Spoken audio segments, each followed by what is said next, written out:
والسلام عليكم ورحمه الله وبركاته. ازيكم يا شباب؟ عاملين ايه؟ منورين المكتبه. معاكم محمد في فيديو جديد وريفيو جديد لواحده من الساعات الاصليه للفئه الاقتصاديه من براند عالمي بيديك كواليتي محترمه جدا وامكانيات محترمه. بنجربه بقى لنا فتره وده الوقت اللي نعمل فيه ريفيو عشان تبقى عارف كل تفاصيل الساعه توتالي قبل ما تقرر تشتري ولا لا. هنتكلم النهارده عن الساعه البلاك شارك الاس 1 كلاسيك، واحده من الساعات اللي جربتها بقى لي فتره طويله، يعني فاكر داخله في شهرين ثلاثه تحت الاختبار وتحت التجربه واتباع منها كميه وجابت فيدباك كويسه كمان. فقلنا بقى لازم نعملها ريفيو عشان الناس اللي حابه تعرف كل حاجه عن تفاصيل الساعه تقدر من خلال الريفيو تعرف كل تفاصيل الساعه، محتويات العلبه، شكل السوفت وير، شكل البرنامج، شكل المكالمات، شكل كل حاجه تقريبا عن الساعه هتعرفها من خلال الريفيو. فخلينا نبدا باول جزء ونتكلم عن انبوكسنج ومحتويات العلبه الخاصه بالساعه البلاك شارك الاس 1 كلاسيك، الساعه المميزه قوي في الشكل الكلاسيك واللي هنستعرضها مع بعض دلوقتي. ده شكل العلبه المعتاده من براند البلاك شارك. تعال نشوف شويه مواصفات تقنيه بتاعه الساعه اللي مذكوره على العلبه. اول حاجه بيقول لك ان هي جايب شاشه 1.43 انش، طبعا اموليد ديسبلاي، فيها اكتر من 100 مود رياضي، البطاريه بتقعد لحد 12 يوم ستاند باي في الاستخدام، ممكن تقعد معاك من 3 ل 5، وطبعا هي مقاومه للميه بمعيار اي بي 68. فيها الجيم مونيتور او الجيم مود مونيتور، يعني حاجه كده برضو في الالعاب الرياضيه لكن معمول مود خاص بالجيمز لوحده. وطبعا ان هي فيها مكالمات، وعندك هنا طبعا ده اللون بتاع الساعه والسيريال نمبر وخلافه. ونفتح العلبه مع بعض بالشكل ده كده. نستعرض اول حاجه في العلبه هو الساعه، وطبعا الساعه بتكون محميه بطبقه من الاسفنج عشان يحميها كده اثناء الشحن. شغل فاخر من الاخر وبراند محترم جدا. وده شكل الساعه. الساعه بتبوظ كده بكلاسيك. هنشوف طبعا التصميم بتاعها بشكل مفصل دلوقتي. في تاني جوه في العلبه هيكون عندنا هنا كابل الشاحن المعتاد، طبعا مختوم من بلاك شارك 2 بنه زي ما احنا متعودين. في كمان هيكون عندنا هنا الكتالوج بتاع الساعه فيه كل تفاصيل الساعه اللي احنا بنشرحها بشكل مفصل في ريفيو. اخر حاجه دي اللزقه بقى اللي كانت على الشاشه كده، مش خلاص احنا ايه هنستعرض بقى شكل الساعه فمش محتاجين نشوف اللزقه دي. كده نكون خلصنا الانبوكسنج ومحتويات العلبه. تعال نخش على الجزء الثاني ونتكلم عن المواصفات التقنيه بقى والسوفت وير الخاص بالساعه. خلينا ابدا لك كلامي في الجزء الثاني ده عن تصميم وشكل الساعه، لان التصميم مميز جدا بلمعه حلوه قوي كده في الاطار، مديها للساعه شكل وستايل جميل جدا. اللمعه بتاعت الاطار تحس ان هو فضل يتلمع لحد ما بقى مرايه كده زي ما انت شايف بالشكل ده، مع 3 زراير بوتن سكرول في النص عليه علامه البلاك شارك. وكمان الاستراب هنا مختوم من بلاك شارك، استراب خامته محترمه جدا. وبرده الظهر بتاع الساعه مختوم من بلاك شارك، طبعا استراب ايزي لوك تقدر تفكه وتركبه باي استراب مقاس 22 من المتاحين في السوق. تصميم الساعه حلو جدا. وخلينا اوريك شكل الساعه في الايد. زي ما قلت لك كل حته في الساعه بتقول لك انا كلاسيك انا كلاسيك انا كلاسيك انا كلاسيك، فالساعه شكلها حلو جدا. خلينا بقى نخش على السوفت وير بتاع الساعه من جوه ونشوف تفاصيل الساعه المميزه من بلاك شارك واللي جاب سعر حلو جدا ومنافس بشكل كبير قوي للساعات اللي بتاعها في السوق. طبعا بتفتح ببلاك شارك زي ما انت شايف بالشكل ده كده. وادي شكل الساعه الجامد جدا. دي كالعاده نبدا بقى بالتفاصيل المعتاده عندنا. اول حاجه لما نوصل من فوق تحت كده بنخش على شورت منيو اللي بيكون فيه البطاريه والساعه متصله ولا لا. وبيكون عندنا هنا ان احنا نحول الساوند على الساعه او نجيبه من الموبايل للساعه تاني وهكذا. عندنا بعد كده هنا وضع عدم الازعاج. عندنا هنا ان احنا نخلي الساعه تعمل ويك اب لما بنرفعها قدام عيننا. بعد كده بيكون عندنا هنا ان احنا نخلي الساعه صوت او نخليها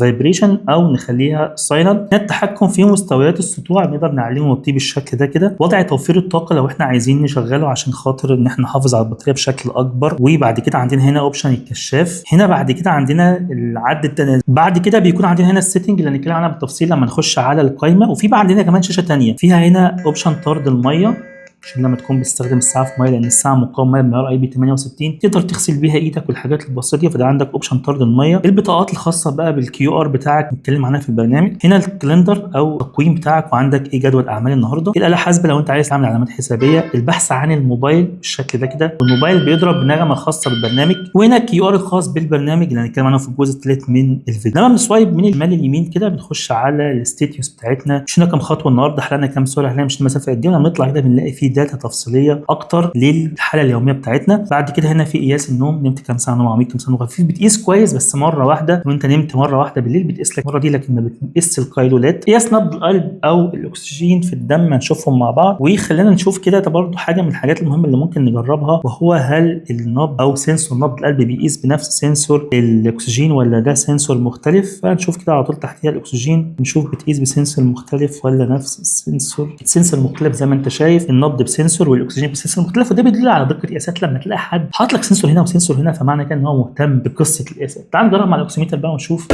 الدنيا تبقى عامله ايه. الساعه جابت لك ان القياس 84 تعال نشوف الاكسوميتر لسه ما ادناش قياسات، مش عوايده يتاخر كده، بس ادانا 81 اهو قياس مبدئي. 82 دلوقتي كده بقت 82 الاثنين بالملي مع بعض. هنا بدا يرفع ل 84 اهو. هنشوف الساعة هتعمل ايه. الساعة متأخرة شوية لكن بتقيس صح، بقت 82 هنا 81 اهو. القياس 83 82. اعتقد يعني القياس اكيوريت، ولما الساعه من اول مره تقيس مظبوط ده بيدل برضه على دقه القياس. تعال نشوف الاكسجين مباشره بعدها. عندنا هنا الاكسجين 99%. تعال نشوف الساعه هتدينا كام. الاكسيومتر مدينا 99، الساعه 97. الاكسيومتر مدينا 99، الساعه مدينا 99. طبعا الاكسجين في الدم بيكون دايما اكيوريت يعني في الساعات الحقيقيه اللي بتقيس بشكل مظبوط يعني. بعد كده عندنا اختبار الضغط، بتقيس لك الضغط العصبي مش ضغط الدم. وهنا عندنا هنا معلومات الطقس، بتعمل تزامن مع الموبايل. عندك هنا لو انت عايز تضيف حاجه ثانيه احنا ممكن نضيف مثلا التحكم في الساوند كالعاده، وممكن كمان نضيف المكالمات. دي اوبشنز مهمه بالنسبه لنا. اعتقد مش محتاجين سيري ولا محتاجين ان احنا ناخد لقطه من الكاميرا ولا على حسب. طيب لما بنسوايب بقى من الشمال اليمين كده بنخش على الشاشه الجانبيه، بيكون فيها سيري وفيها تطبيقات مهمه يعني زي النبض والاكسجين الاسترس، او اعتقد دي اخر 4 تطبيقات احنا فتحناهم يعني. فتعال نجرب كده ان احنا مثلا نفتح المكالمات على سبيل المثال يعني. فتحنا المكالمات اهو ونعمل مثلا اكننا بنتصل ونرجع باك، يجيب الشاشه الجانبيه اخر 5 تطبيقات انت فتحتهم. وعندك هنا اخر حاجه دي القائمه. حاجه مهمه برضو عندنا في الريفيو تقييمنا لتجربه الساعه وهو الاشعارات. الساعه بتيجي بخط واضح جدا، طبعا ما فيش اشعارات دلوقتي، بس بتقرا خط عربي واضح جدا، بتقراه بالابلكيشن. على فكره الساعه شفتها حلوه قوي، شفتها رايق يعجبك يعني. فاحنا في الريفيو كده تباعا هنشوف شكل الاشعارات عامله ازاي. فالاشعارات بتيجي بشكل كويس جدا وهوريها لك في جزء احنا في وسط الفيديو كده بوريها لك يعني شكل الاشعارات عامل ازاي. طيب عندنا هنا لما نضغط ضغط طويل على الشاشه بالشكل ده كده بنقدر ان احنا نغير ما بين الخلفيات وبعضها، ممكن عن طريق السكرول او عن طريق ان احنا نضغط ضغط على الشاشه ونغير شكل الخلفيه زي ما احنا عايزين. بس احنا عندنا هنا السكرول بيخلينا نغير شكل الشاشه بالخلفيه بالشكل ده، فاحنا ممكن نعمل هنا اللوك. بالتالي لما نسكرول كده خلفيه ما بتتغيرش غير لما بنخش بضغطه طويله كده ونفك اللوك بالشكل ده ونختار خلفيه زي ما احنا عايزين بالشكل ده. طيب عندنا ضغط على الزرار ده كده بتدخلنا على القائمه، وضغطه طويله على الزرار ده بتخلينا بقى لو احنا عايزين نقفل الساعه او نعمل لها اعاده تعيين او نعمل لها ريستارت. وضغط على السكرول هنا برده بيدخلنا على القائمه، ضغطه طويله عليه بالشكل ده كده برده بيدينا نفس الاوبشن ان احنا نقفل او نعمل اعاده تعيين او كده. بالنسبه للزرار بقى اللي تحت كده فعندنا ضغط عليه بيدخلنا على المود الرياضي. طيب لو عايزين نخش على القائمه بنخش بضغط على الزرار ده، وعندنا ضغطتين داخل القائمه على الزر ده بيخلينا نغير شكل القائمه. والقائمه فيها مجموعه من الاشكال المتعدده اللي ممكن تستمتع باي حاجه فيهم بقى حسب ستايلك وحسب ذوقك بقى بشكل عام انت حابب ايه. اول حاجه يكون عندنا هنا الالعاب الرياضيه المتعدده العاديه في كل الساعات، بس احنا الجديد عندنا ان احنا ممكن واحنا بنلعب جيمنج نحدد وقت معين نختار فيه نلعب، وبناء عليه اول حاجه بتخش هنا تحدد الهدف. انت عايز تلعب ليه؟ عايز تحرق سعر ولا عايز تلعب وقت محدد ولا نفس الهدف اللي انت كنت محدده قبل كده. فانا كنت محدد مثلا نلعب تلت ساعه، فبالتالي هو بعد تلت ساعه بيذكرني وبيعرفني بقى طول الوقت ان انا بلعب فيه السعرات كانت عامله ايه ودقات القلب كانت عامله ايه وهكذا. وخلاف كده بقى عندك كل الالعاب الرياضيه المتعدده وكل لعبه بتحدد لها هدف سعر او وقت تلعبه او مسافه تمشيها، فبالتالي يعني كل لعبه ممكن تعمل فيها نفس الكلام ده. بعد كده عندنا هنا سجل الرياضه اللي انت لعبتها، السجل بتاعها. هنا بقى النشاط اليومي اللي احنا شفناه من شويه بره. بعد كده بيكون عندنا هنا قياس النوم، نمت كام ساعه نوم عميق كام ساعه نوم كده بقيس كويس وهوريك دلوقتي شكل القياسات عامل ازاي. دقات القلب احنا شفناها من شويه، الاكسجين نفس الكلام، الاسترس او اختبار الضغط خلينا اوريك شكله في القياس بيكون عامل ازاي. زي ما انت شايف ده جايب لك هون القياس طبيعي، لا الاسترس او الضغط العصبي. طيب بعد كده هيكون عندنا هنا الهاتف او المكالمات بقى، اخر مكالمات وارده وصادره لو انت عايز تتكلم انت من الساعه او تعمل مكالمه. واخر حاجه الكونتاكت، الارقام اللي انت سجلتها وده هنعرفها بالظبط في الجزء الخاص بالكونكشن. بعد كده بيكون عندنا هنا الاس ام اس او الرسائل الاشعارات اللي جات لنا، معلومات الطقس او الويزر. زي ما انت شايف بيجيب لك داتا حلوه، لما نطلع كده بيجيب لك على مدار اسبوع كامل درجه الحراره هتبقى عامله ازاي. وبعد كده في عندنا هنا بقى سيري او جوجل اسيست، وكالعاده لما نيجي نجربها تعالى نجرب نقول مثلا اوبن واتساب بزنس كده ايه فتح لنا واتساب بزنس على الحاجه اللي احنا كنا واقفين عليها يعني. ممكن نقول له اوبن يوتيوب برضه تلاقي الموبايل فتح الابلكيشن اللي انت طلبته منه يعني. طيب عندنا بعد كده بعد سيري هنا التحكم في الكاميرا عن بعد من على الساعه. بعد كده هنا بقى في التحكم في الساوند اللي شغال بشكل كويس جدا يعني. عايز ابشرك عشان لما تشوف الجزء الخاص بالكونكشن تعرف ان هو شغال بشكل كويس وتقدر تسمع من الساعه او من الايربود او من الموبايل زي ما تحب. المنبه واضافه وقت المنبه، ومنبه صوته عالي، صوته عالي قوي صحيك من احلى نومه يعني. وبعد كده عندك هنا المؤقت، وبعد كده عندك هنا الستوب واتش، بعد كده هنا المؤقت او العد التنازلي. هنا بقى التقويم او الكالندر زي ما انت شايف تقدر تغيره بالشكل ده. وهنا بعد كده عندك متابعه الساعه العالميه في دول العالم لو انت عايز تتابع تتابع الساعه في اي دوله في العالم. وعندك هنا اوبشن الخاص بالمراه، طبعا ده بيتظبط من على البرنامج. الاله حاسبه، بعد كده في هنا بطاقه الاعمال، المصباح اليدوي تقدر تفتحه وتقفله بالشكل ده. هنا بقى البحث عن الموبايل شفناه من شويه. واخر حاجه هيكون عندنا وهو الاعدادات. اول حاجه عندنا في الضبط هو الخلفيات والشاشه. عندك اول حاجه هنا التحكم في مستوى السطوع، بعد كده هنا الشاشه تضلم بعد قد ايه. الجميل ان فيها تفضل منوره لحد 42 ثانيه، يعني تفضل منوره لمده 4 دقائق. وعندك بقى 30 و25 واختلافهم من الاوقات. طبعا عندك هنا انك تختار شكل الخلفيه، ممكن تختارها من جوه السيتنج. وعندك هنا الويك اب، لما ننزل ايدنا ونرفعها الساعه تنور ولا لا. واخر حاجه هنا عندك الاولوز اون ديسبلاي. الاولوز اون ديسبلاي تقدر تختار تفتحه وتقفله من هنا كده. احنا فتحناه ونقدر ان احنا نختار ساعه رقميه او مؤشر. وعندك هنا يفضل شغال دايما ولا شغال لمده محدده 10 دقائق 20 دقيقه 30 دقيقه ولا دايما شغال. طبعا ده شكل الاولوز اون ديسبلاي، شكل مميز جدا. في كذا شكل، يعني عندك شكل العقارب، وعجبني اكتر شكل الديجيتال. شكل الديجيتال احسن يعني بالنسبه لي، حاسه ان هو شكله افضل يعني. طيب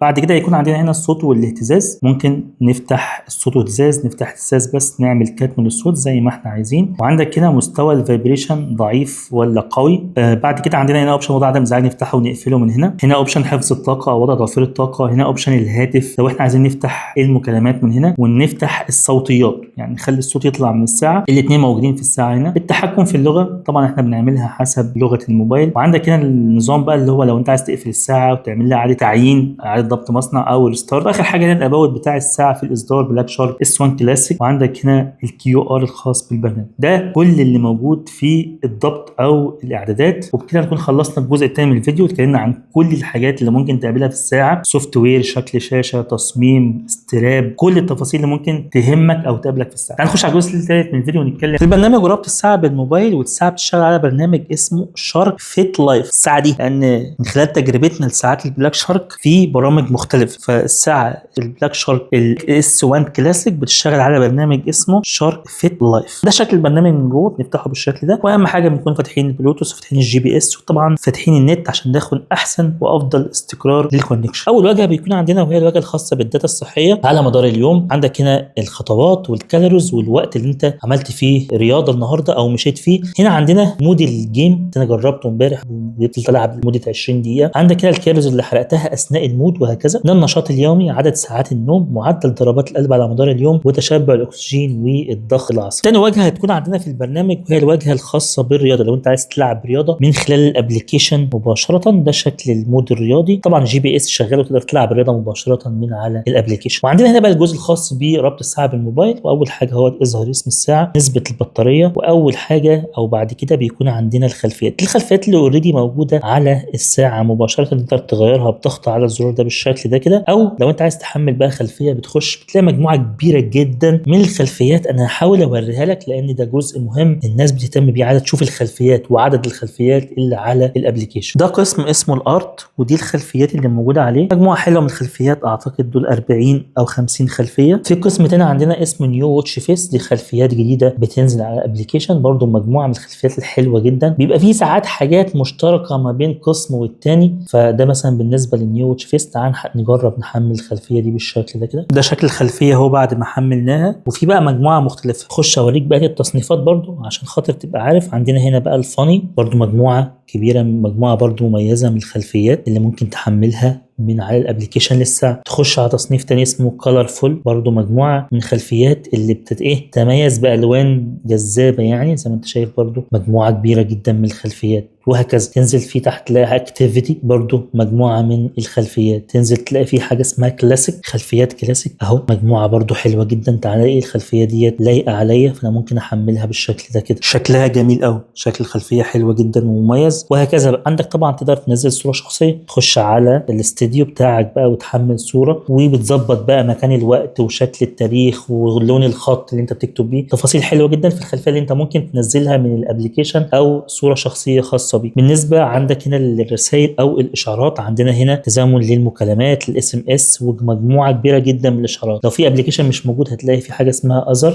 الاذر ده اي ابلكيشن عندك على الموبايل يبعت لك الاشارات على الساعه. الاتصالات المفضله، الارقام اللي تنقلها على الساعه عشان تكلمهم انت مباشره من الساعه بدون استخدام الموبايل. تقدر تحمل لحد 8 اسماء، دول ما لهاش علاقه خالص زي ما بنقول في العاده، ملهاش علاقه باظهار اسم المتصل. اي حد عندك في الكونتاكت على الموبايل بيظهر على الساعه بشكل كويس، لكن انت تقدر تحمل اسماء عشان خاطر تكلمهم انت مباشره من على الساعه. البطاقات الالكترونيه بقى دي بتعمل QR خاص بالابلكيشنز بتاعت السوشيال ميديا بتاعتك، عشان خاطر لو حد عايز ياخدها بشكل سريع من على الساعه. عندك كده لو انت عايز تضيف منبه من على الابلكيشن. التقويم او الكالندر بتعمل سينك ما بينه وما بين الساعه. عندك هنا بقى لو انت عايز تتابع الساعه في 6 دول في العالم، فتقدر تضيف اي دوله فيهم وتتابع الساعه فيها في الوقت الحالي. عندك هنا اوبشن التحكم في الكاميرا عن بعد، مجرد ما تضغط عليها بالشكل ده بتلاقي الموبايل بياخد لقطه للحاجه اللي انت بتصورها. هنا بقى البحث عن الساعه شغال بشكل كويس، الساعه بتضرب وبتعمل فايبريشن كمان. الاوبشنز الاخرى عندك بعد كده هنا تنسيق الوقت، وحده النظام واللغه، والساعه تقفل بعد قد ايه. وهنا عندك اهم حاجه برضو اوبشن التحكم في الموسيقى، سواء انت عايزه من الموبايل او عايزه من الساعه. ده بالنسبه للحاجات المهمه. عندك هنا بقى مساعده طوارئ او مكالمه طوارئ، تقدر تحدد مكالمه طوارئ. وعندنا هنا كمان بقى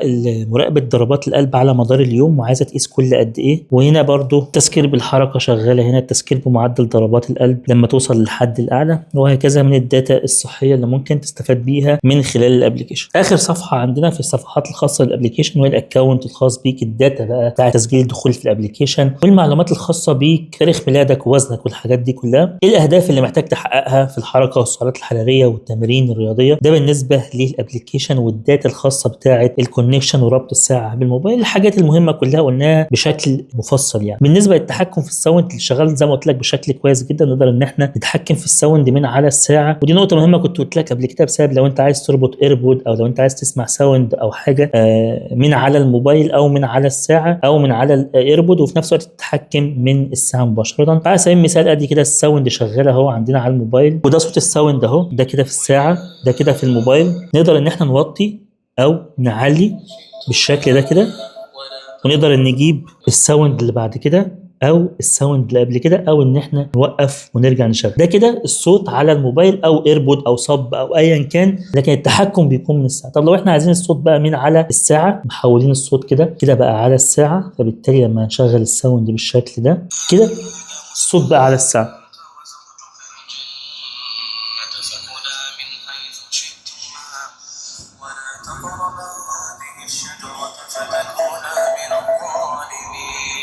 صوت الساعة عالي، اسمع كده.